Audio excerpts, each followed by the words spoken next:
Welcome to the Tech Egg. Don't get scrambled. Enjoy the video. Start by choosing 2 pounds of ripe mango flesh, about 3 large mangoes, peeled and cubed to yield about 4 cups of fruit. While the fruit is chilling, make a simple syrup with 1 cup sugar and 1 cup water. Heat until the sugar dissolves and the syrup is clear, then cool to room temperature. Reserve 1 tablespoon fresh lime juice to brighten the final flavor, and set aside a pinch of kosher salt to balance sweetness when you puree the mixture.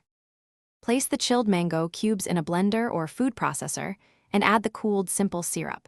Puree until the mixture is very smooth and free of fibers, about 1 to 2 minutes on high. Add 1 tablespoon lime juice and a pinch of salt to balance the sweetness, then blend briefly to incorporate. Taste the puree and adjust sweetness if necessary, adding up to 1/4 cup more syrup in small increments so the final balance is fruity, bright, and not cloying before chilling the mixture for the churn. Pour the chilled mango puree into an ice cream maker and churn for 20 to 30 minutes, or until it reaches a soft serve consistency. Do not over-churn or it will become icy. Transfer the churn sorbet to a shallow, sealed container and press a piece of parchment on the surface to prevent ice crystals. Freeze for 2 to 4 hours to firm up to scoopable texture.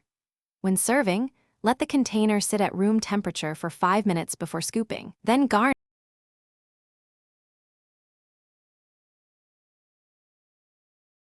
Thanks for watching. Consider subscribing if I helped unscramble your problems.